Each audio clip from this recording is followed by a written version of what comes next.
hi Lily, you've agreed to be one of our peer helpers for our students with autism in my classroom, and so we're going to go through a little presentation to help you understand kind of what is expected as a peer helper, and just some situations that might arise when you're working with our students with autism, and that way you kind of feel more comfortable when we start. All right? All right. So first and foremost, we're just going to go through some characteristics of ASD. ASD is autism spectrum disorder. If you didn't know that, you might hear us use that abbreviation, but it's just autism. So some characteristics are social impairment. So often they don't understand social interactions. It's one of the big characteristics of autism. And they have a hard time with social reciprocity. I have a hard time saying that. But if you don't know what that means, it's basically like if I do you a favor, you understand that typically like you want to do a favor back for me. So I helped you out, you kind of helped me out. That's something that they really don't necessarily understand. They respond less frequently to social invitations, so they just don't understand, like, sometimes if you're doing something that would be socially acceptable for them to do in that same situation. They engage in a lot shorter interactions. They don't know how to, for a long period of time, stay engaged in a conversation or a social interaction. They struggle understanding social cues, so when you feel awkward in a conversation or when something happens, you kind of understand that maybe you want to leave that conversation. They don't always understand those. And then they struggle to acquire key social skills, so by simply observing others. So you and I can sit at lunch and kind of observe the flow of the lunchroom and how things are going in the lunchroom and what other people are doing to get attention from others. That's not something that they can necessarily do without help. So those are some characteristics. So when we work with our peers, some of our target skills that we're working with our students with ASD is responding to others. So we really want them to work on responding to others, understanding others, interacting with others or in a group, and then also that reciprocity. So we want to make sure that those are our skills that we're focusing on. And so you'll see a lot of our lessons or our activities are geared towards them learning those social skills. So some of the activities that we might do together, and then eventually you might be doing these on your own if you're working with a student, in a class setting. So like we might start out with just playing some simple board games in here, just to get the conversations flowing, to help them understand like turn taking and what you talk about when you're playing games, or I might start a conversation while we are playing that game. But board games are a really great time because a lot of times situations come up that might not be what they expected, and so we work on those reactions. If they lost and they weren't expecting to lose, how is an appropriate way to lose, or even win, what's an appropriate way to win. So that's a really common thing that we do to work on social skills. We might have lunch together in here and kind of talk about, what do you talk about at lunch? So we'll facilitate some conversations and help them understand the social cues of conversations and what we should be doing during lunchtime. And then you guys are in adaptive PE together, and so you might play, I might be involved in you guys playing a sport together, whether that's like pass back and forth with a ball, or eventually when you're just playing maybe on your own with them, just during an event or just during gym class, what can you say to them to help them understand a social situation, what's appropriate in that sport or game, what's not appropriate in that sport or game. And then what we ultimately like to see is that our students are engaged in their general education classes and they're working on a group project together. So we might start on one together in this group, but it might be your role to take it back to the classroom, help them engage with the group that you guys are working in, or work together and help them understand what working on a group project might entail. And then just along those lines, like interacting with peers during class. So maybe your role might be helping them understand how to interact with peers during class, or what's expected and what's unexpected. You'll probably hear me use the words expected and unexpected a lot. That's some of the language we use with our kiddos. So we have a whole board on our room that explains what's an expected behavior versus what's an unexpected behavior. So for an example, it's pretty expected that I might give you a high five when I'm greeting you, but it would be especially if we were just like peers, but we weren't really good friends. So you're an acquaintance, you're not necessarily one of my best friends. So I just give you a high five. It'd be pretty unexpected for me to go up to hug an acquaintance. Just because that's not someone we know very well, we're not sure that that's okay with them. So we use that a lot in our classroom, and so that's something that you can definitely use with them when you are talking to them, like, oh, that's a pretty unexpected behavior, maybe do it this way instead. All right, so I think something else that might be really great for you to know are some potential problems that might arise, because it is hard sometimes. When you're working with these individuals, things come up and you don't necessarily know how to handle those situations. And so we want to help you be prepared as possible when it comes to these situations. So I'm just going to come up with a few. Something we are going to touch on, and maybe I'll go ahead and just tell you this now, is that we will have problem solving meetings as a team. And so you'll be a part of these meetings, and they'll often be with like you and me as the teacher, and we might have our school social worker there and some of our paraprofessionals who also work with the student. And we're going to talk about what we can do better, how you're feeling about your role, if you have any questions or some problems that might have come up that you didn't know how to handle. So I really want you to know that like that's your time to also speak up. Don't feel intimidated by the adults in the room. You're a part of the team, and so you can definitely step up and give your opinion or your thoughts, or ask her questions. So we will have those. So I just got some of the problems that are pretty common ones that come up when working with our students, but you'll definitely have a chance to address any other problems that you might have in the future. So a big thing that comes up with our students, they don't necessarily understand physical boundaries. So they often touch just kind of inappropriate. So they might put their hand in places that they shouldn't. They might touch your hair. They might come up and hug you, and you are not someone that has that hugging relationship. They might also even misread a situation, especially with opposite sexes.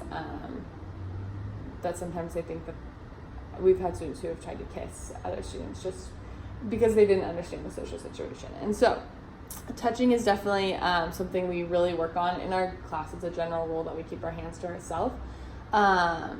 So if someone comes up and is touching you inappropriately or in a way that you don't like, you can just say like, hey, I don't like it when you touch me there, or you lean on me, or you do that. Please don't do that. You can say that. You can say like, hey, it's unexpected when you lean on me like that. Instead, maybe just get my attention by giving me a high five. So there's different ways to like kind of redirect it, but just instead of letting them do that, which I think is often a problem with our peer helpers, is that they don't want to offend them, they don't want to hurt their feelings. It's just better to redirect them. They need to learn that that's not a social boundary that they need. That they need to learn that that's a social boundary that is important. And so don't let them just lean on you. A lot of them will try to hold your hand, and as a peer, do you hold your friend's hands really when you're walking into the hallway? Not really, right? So we need to help them understand, like, we aren't going to hold your hand while you're playing sports, so those just kind of really help them understand those situations. Touching is a big one.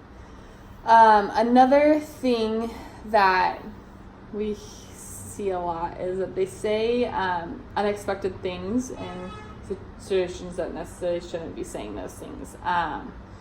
So for example, they might use some super big cuss words in a situation that isn't appropriate for them. So say you're with your teacher, and you guys know as a general rule that you don't cuss around your teachers. You know, we aren't saying that they shouldn't get the opportunity to cuss if in a socially appropriate situation, but you know, as a student, typically you don't cuss around your teachers. And so if they're in gym class and they just start cussing up a storm because they lost something or something happened, you might just say like, hey, that's pretty unexpected when we say that, especially in this situation, especially because we're right in front of Coach McAdams. Instead, maybe just say like, darn it, that really stunk, I'm really angry. You know, so kind of explain that that's pretty unexpected and why it's unexpected. Because they might, in your social group, if you're outside of school, cussing might not necessarily be unexpected. But in gym class with your teacher right there, that's pretty unexpected. And so explain to them and why that is unexpected. And then that key point of like, maybe next time say it like this. Really helps them understand like what they can do better next time. So that will often come up. They tend to say some pretty unexpected things. So don't ever just feel like it's not your place to correct them. And if you're unsure, just ask. But definitely if you feel uncomfortable with what they're saying, it probably is uncomfortable and it needs to be kind of corrected. And then just another problem that might come up is they might talk to other peers and you can maybe sense that their peers are feeling uncomfortable, but they can't sense that. So if you're in a group of your peers and you're with our student with ASD and you know you can sense that they're making the other peers feel uncomfortable, maybe pull them to the side and explain why it might make them feel uncomfortable, explain why it might, those whatever words they were using or their body language or what they were doing was unexpected and how it might be appropriate the next time. And maybe even going into explaining like their body language, so like what was their body language showing that showed that they were either uninterested or uncomfortable in the situation can really help them understand. And I think you might feel like sometimes you're being a little harsh on them and you don't want to hurt their feelings, but trust me, I think coming from a peer, it's so much more powerful. This is something, they do hear this from us a lot as teachers, but I think it's really powerful when it comes from a peer, and they will listen to you because they do look up to you. And so just remember, like, it can be uncomfortable when you have to do these things, but you are doing what's best for the student. All right? So, like I said, other things will come up. Please feel free to ask so that you are aware of how to work with these students. All right, so we're going to do a little role play.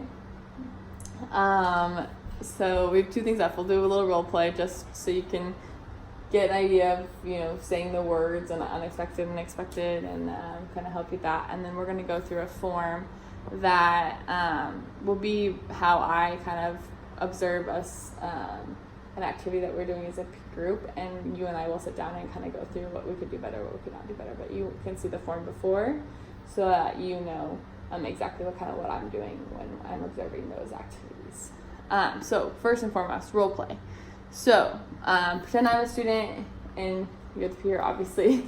I say we're just hanging out in a group setting and I just start touching your hair like this. Hey, I don't really like it when you touch my hair. Can you maybe not? It's perfect. I know it feels uncomfortable because we're an adult and peer, but that was good. Can you maybe not, if you want to get my attention, maybe give me a high five. So that might be something like you would add to that to help them understand like what they could do better next time. And then, all right, next one. Say we're walking down the hallway and I see a really attractive male and I just whistle at them. Not very good at whistling, but some of our students can whistle. So what would you say to me? I'd say, hey, it's kind of unexpected for you to whistle at a boy. Maybe next time go up and say hi to him. That's perfect. That's really good. So yeah, those are situations that will probably come up. So those are great things to know how to handle. Good job. So we're going to get this form.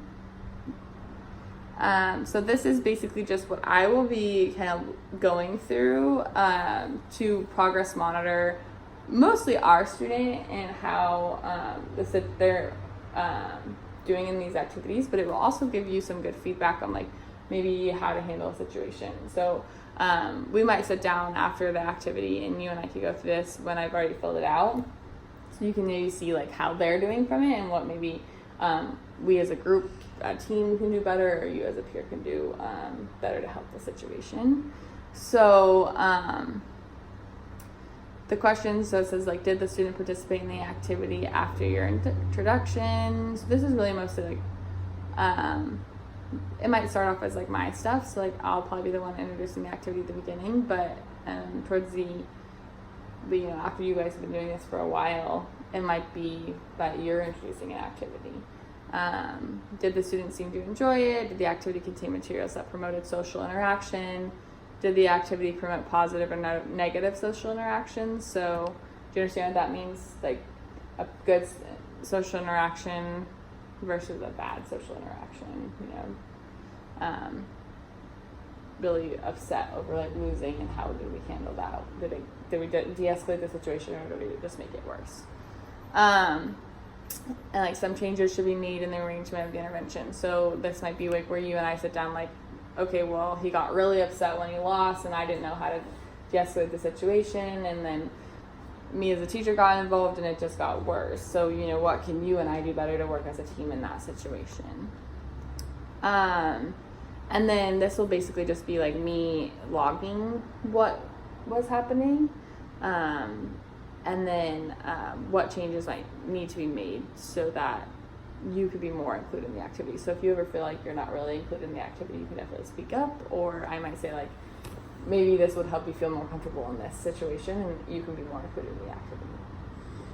So yeah, that's this forms. This is what I'll be probably working on a lot of times when we are meeting as a group, or if I'm just observing you and the peer interacting together. So thanks for being a peer leader. We're excited to have you working with our students. And yeah,